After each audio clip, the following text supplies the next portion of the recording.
right, welcome back to Turnbull Garage. So today we're going to be carrying on with the Suzuki Carry engine rebuild and the Suzuki Carry Rescue project. In the last video we started getting this engine put together. We got the connecting rod bearing issue figured out and started putting the piston in. So I've got the other two pistons installed and now we're going to be carrying on with the next step in this engine rebuild. So let's see what that is. So there's all three pistons installed. The next thing I'm going to be doing is putting in all the cam followers. They'll slide into these little holes here above the valve stems. And I've got these all labeled I6, E3. They're basically the intake side and exhaust side, 1 through 6. So I'll put those all in. I'm going to bolt the camshafts in, and then I'm going to start to check valve clearance. All right, I've got all but one cam follower back in. I wanted to show you one that's taken apart. If you look at this, this has got a number, looks 255 or 265, 255 that is. So basically, it's like I say, it's a two-piece follower, and this piece here will lay in there like that. And that number corresponds to the thickness of this shim, so that you can buy different thickness shims about the size of a quarter, and then that will go. So basically all I'll do is dip this in a bit of oil and drop that into the engine like that, and there you go. So they all went back in the exact same spot they came out of. Because I lapped the valves, the valves could be seating a little higher up in the heads, so that means potentially these are too thick. The clearance is going to be too little. But I can pop these out and surface grind them to get them, back in spec. What I'm going to do now is drop the camshafts in and take some feeler gauges as I roll the cams around and check the clearances. So I pulled the camshafts out here from my shelf, and this is the first time I've really looked at these since I pulled them out of the engine. And looking at the lobe, there's a little bit of rust on there. It's not bad. I'm going to polish that out with some 600 grit. And the bearing journals, they don't look too bad, but I think I'm going to give them a quick little polish as well. The head, move this out of the way. The journals in the head for the camshaft actually are nice. They're nice, and that one there, that's got like a mirror finish. They're nice. So I'm going to polish those up a bit. One thing to note with the camshafts, there's nothing on these that I can tell which is intake exhaust. When I pulled them off, I took a marker and put an I on that one for intake, and the other one I wrote an E. So yeah, if you're pulling your things apart, you want to make sure you want to mark those cams. So first thing I'm going to do, actually just clean up these camshafts in the lathe. All right, so I got one camshaft done. You can see how nice and polished up that is compared to the other cam that I haven't touched yet. So I'll go ahead and put this camshaft in and check valve clearance.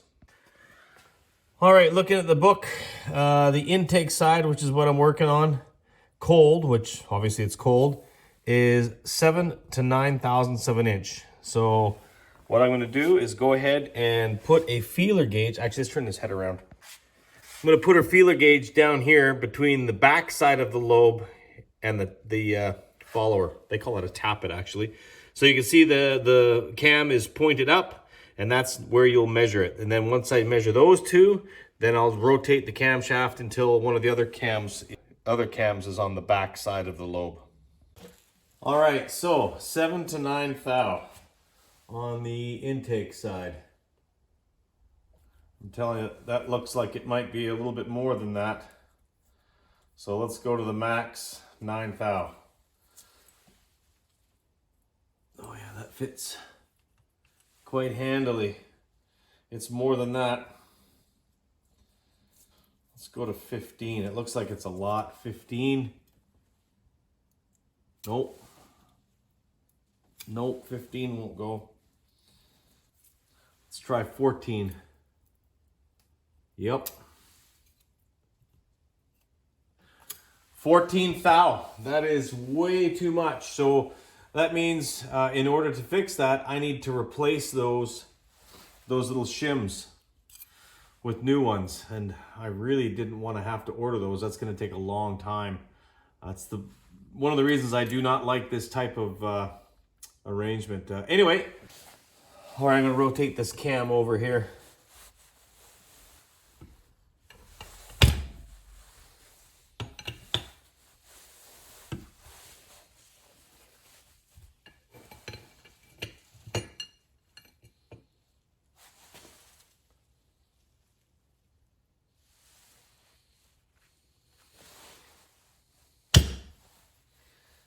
Okay, right there. These are on the back side of the lobe. Let's have a measure of these ones. Oh, those are tighter. All right, let's get a 9 thou. 9 thou won't fit. Nope. Let's go 7 thou. 7 fits. Just, I'm gonna call that right about 7/1000ths of an inch, which is the minimum. So actually, let's check, let's put an 8 in there. Let's go 8, see if that fits. Nope. No, okay, so 7 thou. Cylinder number 1 is good on that one. Number 2 is no good. So let's just turn this over and check number 4, or sorry, number 3. Right there.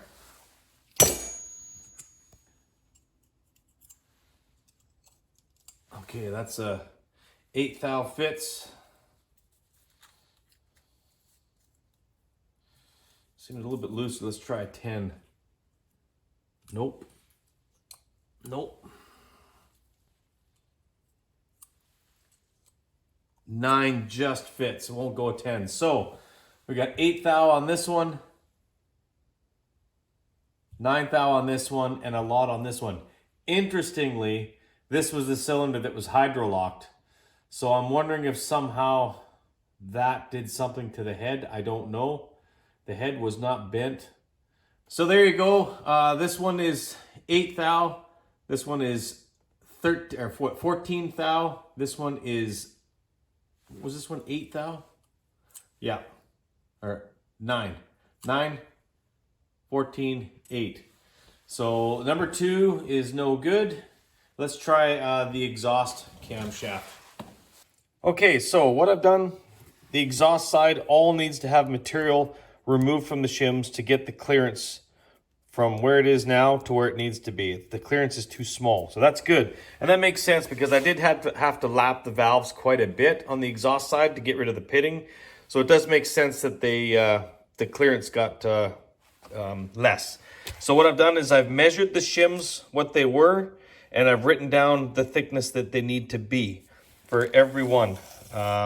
So they're all around between 098 and 096.